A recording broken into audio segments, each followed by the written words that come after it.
মজাই মজা ভাই, মজাই মজা। তোকে ফোন করেছিলাম কি ঘুমাচ্ছিলি?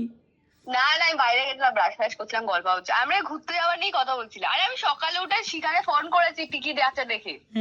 আরে আমাদের তো শিখা যখন ফোন করেছে তখন আমাদের মাঝরাত চলছে বুঝলি, আর আমাদেরকে বলছে ওরা হুম হুম এরকম করছি। তারপরে ও যেই বলেছে যে এখনো হয়নি তাহলে কিন্তু অন্য ট্রেন মানে অন্য ট্রেনের টিকিট কাটতে হবে। আমি ধরপড় করে উঠেছি, বলছি না ওই ট্রেনেই যাবো, ওয়েট কর। এবার শিখাকে যেই ফোন করেছি, শিখা আমাকে বলছে এইভাবে চেক কর তাহলে তোরা কেটে নিস। চেক করতে গিয়ে দেখছি ও আমাকে বলছে যে 116টা টিকিট আছে, খোলেনি এখনো, বলে এরকম টেনেছি।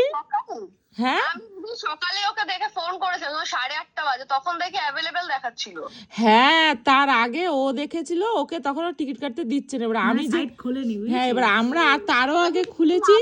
শোন না, কালকে 1:30টার সময় চেক করছিলাম, তখনও দেখি খোলেনি। রাজ্যে শিখাও বলছে তোদের কোনো টেনশন নেই, আমি তো জানি তো তুই কাটবি তাই। তারপর শোন না, এবার দেখছি কি হঠাৎ 101 হয়ে গেল, আবার রিফ্রেশ করছে, রিফ্রেশ করে 90টা হয়ে গেল। আমি শিখাকে ফোন করে, শিখা ফোন ধরে শিখা বলি রাখ রাখ আমি বুক করছি বুক করছি, মানে ও তাকিয়েই ছিল। ওটাই করছে, আরে ওরও টেনশন না মাথায়। হ্যাঁ আরে আসছে সঙ্গে সঙ্গে শেষ হয়ে যাবে, তো টেনশন থাকবে না। যাই হোক টিকিটটা কাটা হয়ে গেছে। এবার একটা কথা বল, আমাদের হোমস্টে বুক করতে হবে আর ফেরার টিকিট বুক করতে হবে, কি করে হবে? করবো, হোমস্টেটা করতে হবে আগে, তারপরে ফেরার টিকিট বুঝলি।